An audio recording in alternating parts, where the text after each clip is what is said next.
So, I am very behind on Blu-ray editions. Like, the last video I did on it was in August of 2022 for January of 2022. I know I'm behind. I know I have a problem with procrastinating, but I'm here now, and I'm very close to wrapping up the 2022 year in mid-July of 2023. But what matters is that I'm doing it. So, I already finished with ranking the 2022 movies, and now the last thing I gotta do is go through the rest of 2022. So that's about 11 months of Blu-rays, and it's a big stack. It's a very, very big stack. So I figured I'll just try and rapid fire through these, talk about some of them. So yeah, let's get into it. So starting us off is sort of a small pile. This is all of February through April, so should be quick. Starting us off is Hang 'em High. This is a very good Western movie starring Clint Eastwood. It also has Dennis Hopper in it in a very small role, but his one scene in this movie where he plays like a crazy man who's convinced he's the prophet is so well done to create like a suspenseful mood for the rest of the movie, and it's definitely one of my favorite movie scenes. So next up is The Italian Job. Just sort of a fun, brainless action comedy. Next is Adam McKay's Vice. I don't remember how, but somehow when this was in my possession, this ended up really broken. And because Liz Cheney fortunately got voted out of Congress, I think we should celebrate this amazing day by not watching Vice. I hate that movie. I think Vice is a terrible movie. Did that break? I don't know. It's not important. I don't remember how, though. I don't know. Not important. I don't really have the time to talk about every single reason I don't love Vice, because there's a lot. But if you kind of want to know why, I feel like The Cynical Historian has a very good video essay on like all the that I agree with a lot on all the things that Vice sort of makes up to help its own political agenda. Even though if you really want to make a video to make people not want to like Dick Cheney, you don't have to make up much. Like, he started wars. You could just say that. But they make up so much to try and make him seem like the devil when there's already so much source material you could have already used. So I think check out The Cynical Historian if you kind of want to see my full thoughts on that movie. Next is Salt, and then Going in Style. Rest in peace, Alan Arkin. He's in this movie. He's very funny in it, and if you sort of like heist movies or movies like Book Club or 80 for Brady, where it's like old people getting themselves into scenarios that you wouldn't imagine old people getting into, I think Going in Style is just a great, really fun time. When Harry Met Sally, classic. I love Rob Reiner in the 80s. He kind of had some misses after the 90s, but in the 80s, he was just hitting it out of the park with like When Harry Met Sally, Princess Bride, Stand By Me.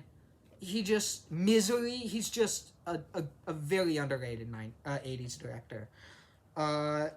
Shutter Island, not my favorite Scorsese movie, but I still really like some of it. Moneyball, this is one of my all-time favorite sports movies. It's just so good. The Peanuts movie, if you've watched this channel much, I love A Charlie Brown Christmas, and I really like this movie. And also, this brought me back to listening to Flo Rida for a bit, who sort of like disappeared off the face of the earth for a lot of years after this movie came out. Like, he had like a lot of fans, and then he just sort of went away. But they played his song That's What I Like, which I really like that song. And so it sort of reminded me of like my childhood hearing that, because I grew up listening to Flo Rida. So yeah. And finally is Raging Fire. If you like Heat, this is very similar to it. It's Chinese Heat, basically. But Raging Fire, it's a very good movie. Very underrated action movie. It's not a masterpiece, and it's by no means a great movie. But it's still very entertaining, and some good action sequences.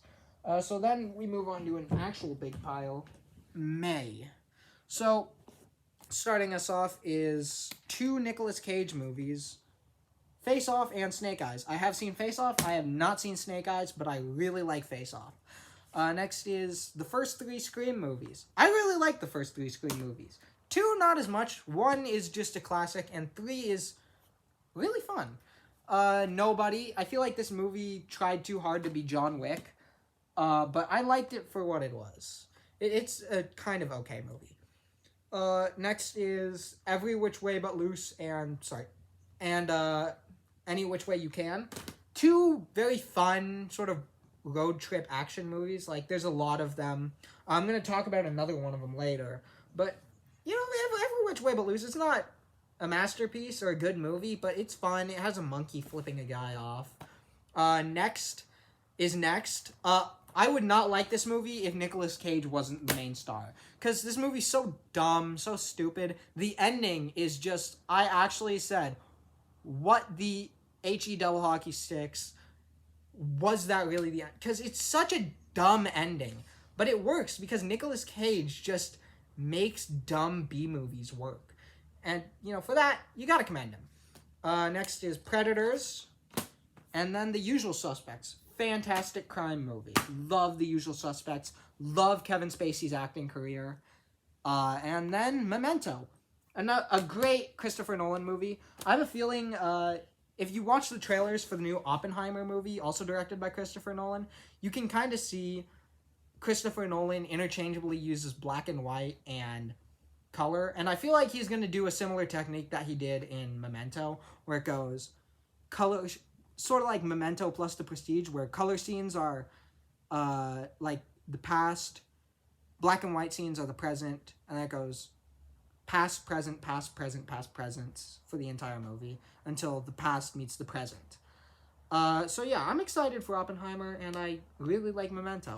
Abbott and Costello Meet Frankenstein. Very fun movie that oddly mixes comedy and horror very well. I showed it to my cousin when she came over, and she loved it. It Could Happen to You. Very cheesy rom-com. It's a fun movie. I'll probably never watch it again. It's not like my favorite, but it's fine. Night of the Comet. This is such a cheesy 80s horror movie, and I love it. I reference it a lot whenever I'm talking about how bad my sleep schedule is. Like, I'll talk about, like, I look like the villain from Night of the Comet, like, just the massive bags under the eyes, and he's wearing the sunglasses. And he's like, I'm not crazy, I just don't care. He doesn't say that, but I'm not gonna curse. Inglourious Bastards. I really like this movie. Just such a fun World War II movie. Vertical Limit. 12 Monkeys. Full Metal Jacket. This is one of my favorite Kubrick movies. Probably my second favorite. I really like Paths of Glory. That's my all-time favorite. But then Full Metal Jacket is a very close second. I think this movie, the way they format it, so the first part and then the second half are just so different from each other. I really like the way that works. I think that was really clever on Kubrick's behalf. Grudge Match. Punisher Warzone. Do you remember when Doctor Strange came out? Like the second one, and people were like, this is the most violent superhero movie ever. No, it's Punisher Warzone. This movie is brutal. There's just a random scene that I laughed so hard at. There's like these boys doing like parkour, jumping off roofs and stuff, and they're playing such like cheesy early 2000s rock music, and then one of them just gets blown up by like a bazooka, and the Punisher's sitting like on another area of a roof just shooting at them. And this movie's so dumb. It's kind of bad.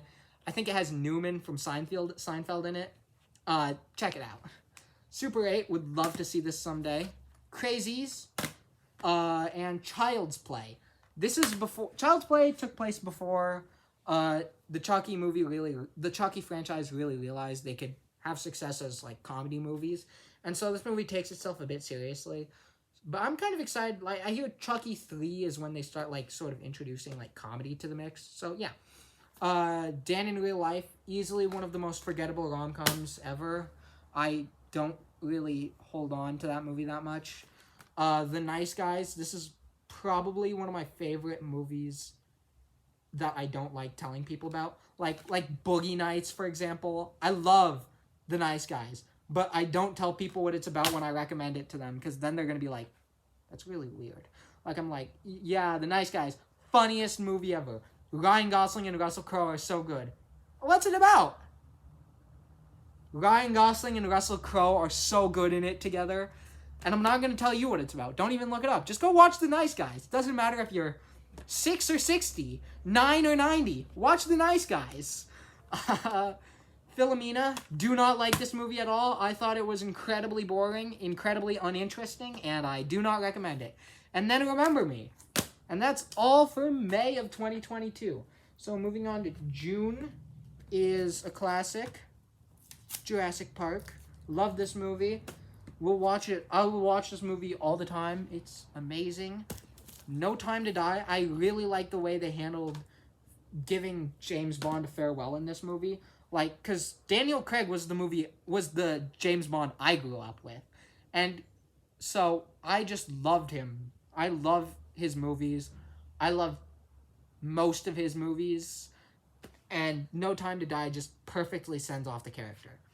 The Lost World Jurassic Park. I bought this, but I really am not excited to see it because I don't want it to ruin the first Jurassic Park for me. Like, you know how, like, most movies, it's good until the sequel ruins it? Like that.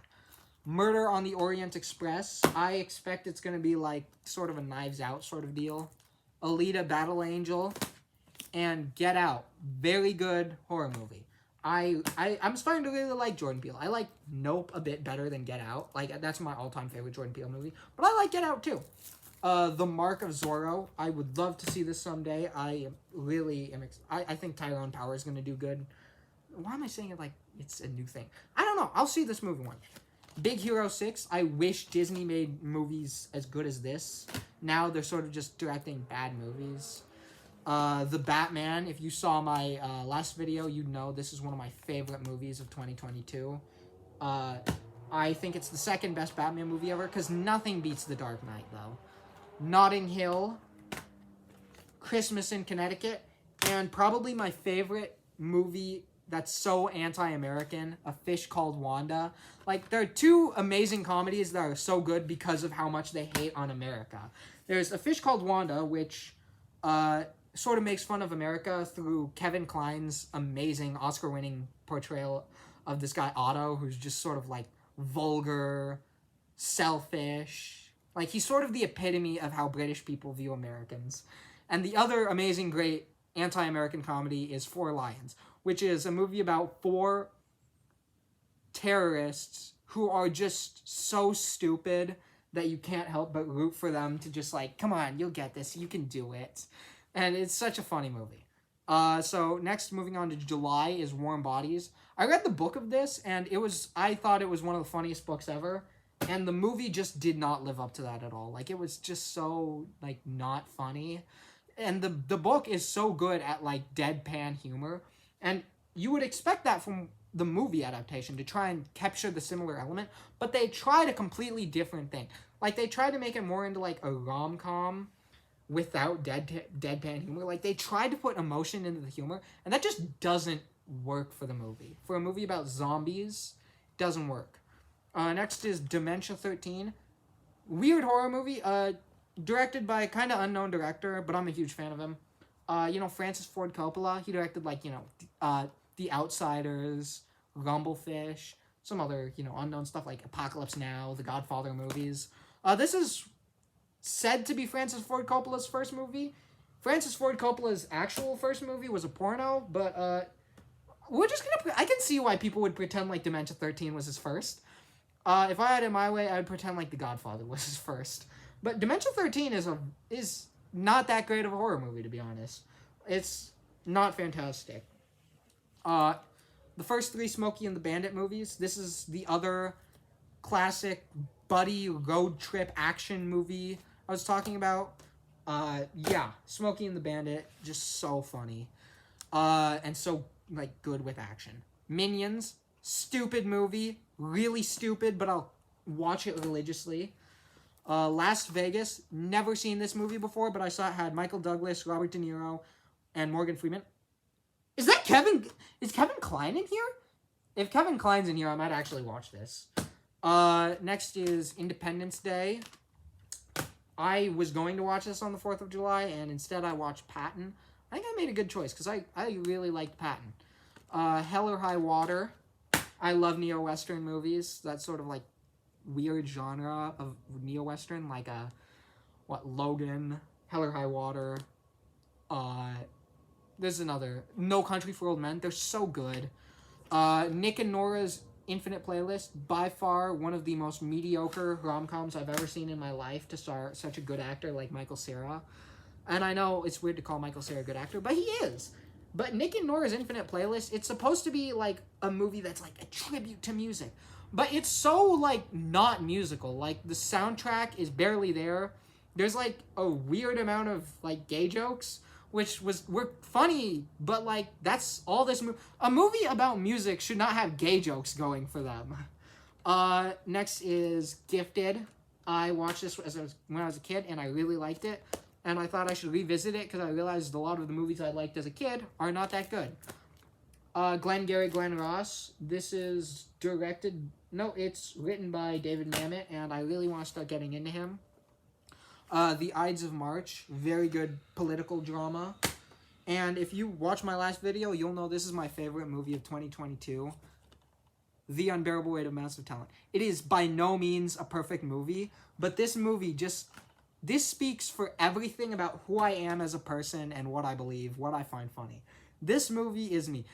If there's any movie that would perfectly encapsulate my sense of humor, it would either be the movie with, a movie that ends with Jonathan Richman getting shot, There's Something About Mary, realistically any Mel Brooks movie, or The Unbearable Weight of Massive Talent, a movie where Pedro Pascal plays such a wholesome little guy who loves Nicolas Cage, and Nicolas Cage makes out with himself. This movie is Bananas, and I love it. Next is, we're on to August, and we start with The Uninvited on the Criterion Collection. This was a cheap Criterion, and I really liked it. It's sort of like a very creative, classic ghost story that works with what it had to make a very well-crafted story. And the practical effects in this movie are just so creative in how they show like ghosts, the presence of a ghost on such a low budget. I really admire The Uninvited. Gate of Hell. This is a really boring, not that interesting movie. It's another Criterion release that I got for cheap. It's not that interesting, but it looks phenomenal. It just looks great. It's Japanese 1953 Technicolor movie, and the way the colors pop in this movie is just so vibrant, so good looking. The stills from this movie are just beautiful. And finally, the final Criterion of this month is one that I love. I want to show my little cousin this eventually, because whenever she comes over, I try and indoctrinate her into liking the movies I like. Like I showed her The Great Escape. I Married a Witch. This movie is such a funny, fun, charming screwball comedy, and Veronica Lake is just beautiful in this movie. Absolutely gorgeous. It's too bad she really didn't, stick around and be in more movies, because she's not only a good actress, but very, very good looking. Morbius. My brother bought this for me, and this movie's so bad. Another series of very bad movies. 3 Chuck Norris movies. The Delta Force, Missing in Action, and Missing in Action 2, The Beginning. I saw this at Goodwill, and I had to buy it. Next is Outbreak. An Elvis movie. It happened at the World's Fair. I have not seen this movie. I really want to. I know it's one of Kurt Russell's early roles. Like, he played a kid in this movie. And it started his long history with Elvis, where he just kicked Elvis in the shins. Could you imagine, doing that as a kid? Just, kicking the king in the shins. That's such a weird, way to get a start. Next is another phenomenal Nicolas Cage movie, Con Air. The Unbearable Weight of Massive Talent begins with the end of Con Air, and I love it. Con Air is just such a dumb movie. The villain is Cyrus the Virus. Nicolas Cage is the main character, and he looks so funny. There's a scene where his best friend is dying, and so Nicolas Cage decides to retaliate against John Malkovich after he took over the plane filled with criminals. And so he marches at one of John Malkovich's men who are holding the plane hostage, and the guy shoots him in the shoulder, and he doesn't even like flinch. He just goes, ah, and then just takes the guy out with one punch. It's so dumb. It's so fun. It's part of Nicolas Cage's holy trinity. You know, Con Air, The Rock, and Face Off all came out within the same time as each other, and they're just all phenomenally stupid and amazing action movies. And next we're moving on to September and October. Okay, so starting us off is a not that good movie, Dark Shadows. Tim Burton just really did not try in this movie. It's not that great. Grown Ups. I really don't have much expectations for Sandler, but it's fun. I enjoy it. And then Dune. I really like this movie. It's a phenomenal 4K, and I'm so excited for Dune 2. I really hope when Austin Butler's in it, he does not... Have you seen Austin Butler recently? Like, he's stuck as Elvis. I have a feeling he's going to be in the movie, and he's still going to be talking like Elvis. Next is First Love. This is directed by Takashi Miike. And if you like Quentin Tarantino, like Django Unchained, Inglourious Bastards, Pulp Fiction, I feel like you'd really like Takashi Miike. He directs sort of like these similar, like, ultra-violent, ultra-stylized action movies. So, First Love, that's a great movie to check out if you're a Tarantino fan. Next is Fargo. The impressive thing about this movie is it's so good and so funny, and one of the Coens' best movies, and it was made in their free time. Like, they couldn't get Jeff Bridges for The Big Lebowski in 1996, and so they postponed it to be made in 1997, and they just made Fargo for the heck of it. And that's so impressive to me. Next is Dazed and Confused. I absolutely love this movie. It's so good, so well done. I think it's sort of cheap to narrow this down to just a stoner movie. It is, but it's also very heartwarming, very sweet, very well written too. Like, that's the thing I love about Richard Linklater. He is so good at writing dialogue. Next is The Addams Family and The Addams Family Values. They're alright, I guess. They're fine. And then Halloween. This is sort of like the Halloween purchases. This movie, what can I not say about it? It's a great slasher. And then Scream 5. A lot of people don't love this movie because of what they did with a certain character. I actually like this movie. I think it works well. I like how it was made so long after Scream 4. And I really like, what's his name? Jack Quaid in this movie. He is just so dorky, so nerdy. I love him. One of my texts about him in this movie got posted on the TikTok, and it did not make me look good. I'm not going to share that with you, but it's just... I was saying he's hot in this movie, and then one of my friends took it out of context, screenshotted it, and posted it. And then next is Infernal Affairs. Very good movie starring Andy Lau and Tony Leung. If you've seen The Departed, this movie is what The Departed is based on. And so you can watch The Departed and see scenes straight out of Infernal Affairs. But I think I like Infernal Affairs a tad bit better because I saw it first. I feel like if I hadn't seen it, though, I would really like The Departed. But I still enjoy The Departed, I guess. But I just like Infernal Affairs a bit better. I would highly recommend it. Next up is Big Eyes. This is a Tim Burton movie. I have heard really not that good things about it. I am not excited to watch it. Next is Hitchcock. I have heard good things about it. I am excited to watch it. I had to reshoot this because I spent like 7 minutes talking about this movie because it's so good and you should see it. Sing Street. This is like an indie movie, and I'm going to try and nerd out about it as quick as I can. This movie is about a boy named Connor who lives in 1980s Dublin, and his family's going through a rough patch. They're, reaching poverty. He's changing schools. His parents might get divorced. And all of this, though, while he's at his new school, he sees this girl across the street named Rafina and falls in love with her, and he tries to spend more time with her and ask her out by forming a band to impress her.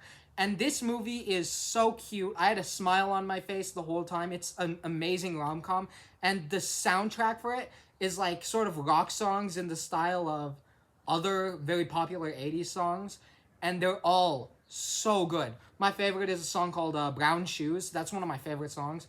It's towards the end of the movie, You gotta watch this movie. It's so good. It's amazing. You'd love it. I promise. Next is The Thing. Amazing practical effects. This movie is just so good. Such a good horror movie. Like, a lot of horror movies, you're just like, this is very fun. The Thing is very fun, but also just, you can watch it and admit, it is very well done. Next is the Blade trilogy. Great Halloween watches. I did a review on this movie, Doctor Sleep. I gave it an A+. I really like this movie. Some people didn't. I like the director, Mike Flanagan. I think he's good. And next, before I say this, let me just say, this movie is special to me because it's the first movie I watched ever. But I fully acknowledge that this is not a good movie. Wild Hogs. I've never finished this movie, but it's the first movie I watched. I watched it in theaters when it first came out in 2007. I was 1 year old. I ended up having to leave the theater because apparently I was crying. You know, I was a baby. So, yeah, I'm not excited to rewatch this movie because I kind of just want to have this special place in my heart without me thinking, this is a really bad movie. Who knows? Maybe I will like it. And then finally for October is Burn After Reading. This movie is so funny. Brad Pitt in this movie especially is just really funny. Brad Pitt, John Malkovich, and George Clooney in this movie. I love them all. Especially Brad Pitt. He plays this character named Chad Feldheimer, who is this personal trainer at the gym who gets involved with one of his coworkers with espionage. He finds this guy, Osborne Cox, got fired from the FBI or the CIA. I don't remember. From the CIA, yeah. And he wrote his memoir, but his memoir just happens to disclose a lot of like classified documents on accident. Like, he essentially reveals a lot of stuff that he should not have talked about in his memoir. And so they find a rough draft of it, and they start like trying to sell it to the Russian government and stuff. It's so funny. Brad Pitt is just so dumb in this movie, so charming. I really like this movie. And finally, we're on November and December. Final part. Let's try and get through this. Starting us off is About Time. This movie is not good. I can see why people really like it, and I can find the charm in it. I definitely think it's creative because most people would want the ability, if they had the ability to do things over, they would try to fall in love. And that sort of just makes sense. But this movie, it's sort of slow-paced. I don't think a rom-com should be 2 hours. I think it should be at most 100 minutes. Next is El Mariachi and Desperado. Have not seen Desperado, but my grandpa absolutely loves it. El Mariachi, though, I have seen, and I really admire that movie. It is a good movie, but it was made with essentially no budget. It was made with a budget of $700, which is very low for a movie. And Robert Rodriguez, the director, did so much with that. He has a book on it, a very good informational book called Rebel Without a Crew, where essentially it's like a diary of what was happening on set during the filming of El Mariachi. And it's so impressive. Such an inspirational movie if you want to become a filmmaker. To know you don't really need a high budget. You just need a creative plot, some good actors, and a small amount of money. Next is Earth Girls Are Easy and The French Dispatch. This movie started out, it was maybe like in my top 10 favorite Wes Anderson movies, and Wes Anderson only has 10 movies. But then when I started rewatching it, I sort of realized The French Dispatch is genius. This is a very good movie. And it's like my second favorite Wes Anderson movie right now, just below The Grand Budapest Hotel. I really like The French Dispatch. I think the way they tell the anthology story works so well. And every time I watch it, I sort of realize a different character is just so good and well written or funny. Like, sometimes I'll be like, Timothée Chalamet's character, Zeffirelli, is so, interesting. Or Benicio del Toro's character, who's one of my favorite Wes Anderson characters, Moses Rosenthaler. He's really good. And sometimes I'll even look at Adrian Brody having, a few lines in this movie and think, he is really funny in this movie. And so I admire a lot about The French Dispatch. Definitely one of my favorite Wes Anderson movies. Next is Elvis. I like this movie. I have a lot of fun with it.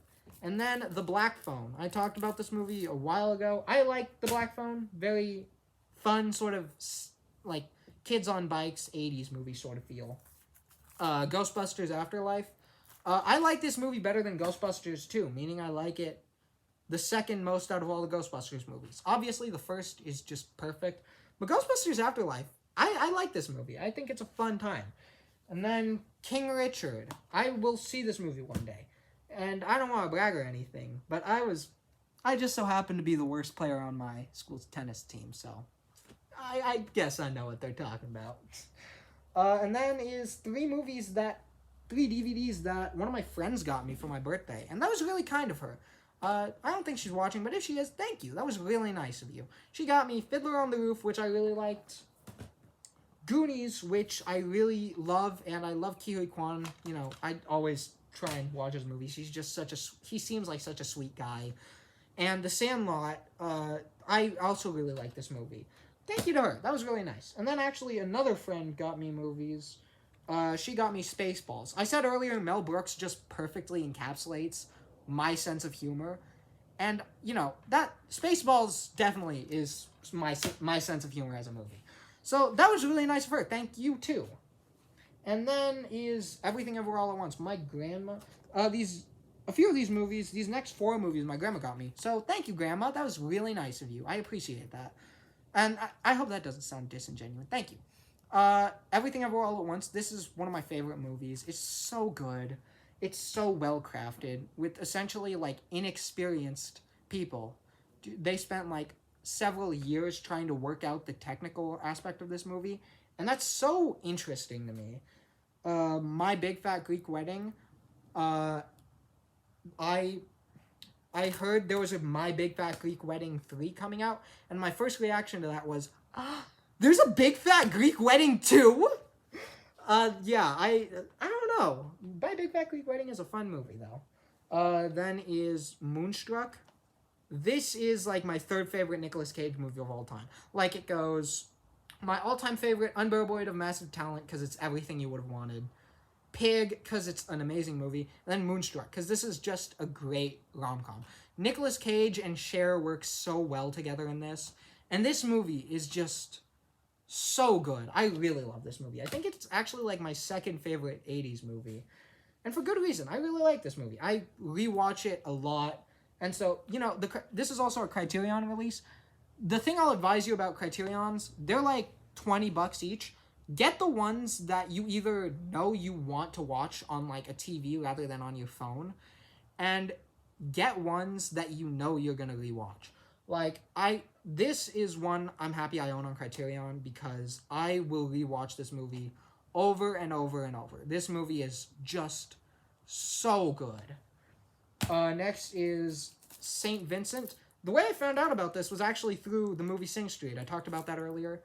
This was a trailer that they played, and what really caught me was a joke they told in the movie. And, you know, Bill Murray's a naturally funny guy, so he made this joke work. He was talking about this kid who gets beat up a lot, and so he's telling the kid to fight back, but the kid's like, but I'm so small. And he says, well, Hitler was a short guy, and look what he did. And that joke just seems so clever to me. And so what I'm kind of hoping is that joke, I'm kind of hoping this movie is in good taste, though. Because, you know, you watch some movies like that, and you're like, this is really not done in good taste at all. But, you know, you never know. It's a Bill Murray movie. It's bound to be funny. So, yeah. Next is a movie whose title I will not be saying because I don't want to curse. I don't love this movie, actually. The first of these movies is really funny. It's a great spoof on superhero movies. This movie tries to take itself too seriously, though. Like, the first comedy movie is always better than the second, because the first always is like, we're just going to write down whatever we think is funny, and then that's going to be the movie. The second one, though, they realize that they have to out-funny the first one, and so all the jokes just feel so much more forced to try and get a bigger laugh. And it's like this. Like, there's a scene that's supposed to be really funny, where, like, Chloe Grace Moretz's character, like, tases a bunch of girls, and then it makes them, like, throw up and poop and stuff. And that's supposed to be funny, but it really is just kind of weird and not that entertaining to watch. So this movie is not that great, especially since they didn't have Nicolas Cage in this movie. But probably one of the weirdest things about this movie is they end it by trying to, like, get the main character, I think his name was Greg or something, I don't remember.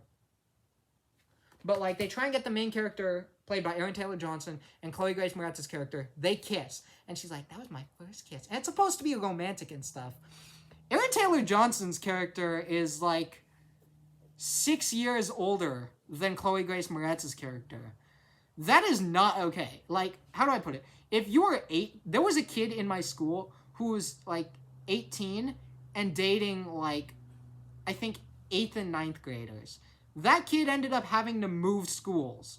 You are not gonna ever live down kissing a 13-year-old if you're 18. It's just a terrible thing. So this movie trying to make that work just seems so weird and unnatural to me for a romance that I did not really want to happen at all. Like, that's the other thing that sucks about this movie. They try and push romance that is just so perverted. Like, an 18-year-old and a 13, 14-year-old is just not cool. Falling Down. This is a very good movie. And I admire how kind of funny this movie is while also being very serious. Like, there are some scenes in this movie that are so funny, like Michael Douglas blowing up a street or threatening to kill a neo-Nazi. And some scenes like that are just so funny. And that's why this movie works. Or Michael Douglas holding up the McDonald's. I don't remember what they called it in the movie. I think it was like Happy Burger or something. But, like, scenes like that are just so funny while also dealing with such a serious, like, subject matter. Like, a man essentially going postal. And for me, that just makes this movie so entertaining. It's movies like this or Sling Blade that mix in comedy just so well with such a serious movie. So I really like Falling Down. I think it's a really great movie. And there's this sort of, like, subgenre of movies called Sigma movies, which are movies, like, about mentally ill men who, you know, do sort of illegal things, like Drive, American Psycho. I think the Sigma movies should consider Falling Down a Sigma movie because it's a great movie about a mentally ill man who does illegal things. And then, finally, what better way to end off this video with one last Nicolas Cage movie? And he's the best part of this movie. Nicolas Cage is so funny in this movie as a superhero Big Daddy, who's basically Batman. Not only are Big Daddy's fight scenes just so cool, but also he's just such a funny character in this movie. Like, essentially, he, to mask his voice, talks like Batman whenever he's dressed up as Big Daddy, except not actually Batman, like Adam West's Batman. And he is so good in this movie. Everything about Nicolas Cage in this movie is good. And along with that, this is the funny one of the two movies. The second one is creepy, tries too hard, and not that good, and also has really poor production value. This movie is none of those, except it still has poor production value, and it is actually funny. And so I really like the first of... I'm not cursing, but yeah. I like this movie. I really think this is like a fun superhero spoof movie. Well, that's gonna about do it for this video. It's sorry it's a long one, but you know, it's about a year of movies. Yeah, once again, I'm sorry. Before you leave though, why don't you tell me what your favorite of all of these was? Or why don't you do top 3 since it's a big video? I would say my favorites are Sing Street, Moonstruck, and a tie between The Thing and Full Metal Jacket. Yeah, I think that would be about accurate. After you do that, you can head on out. Stay safe, and watch good movies. Bye!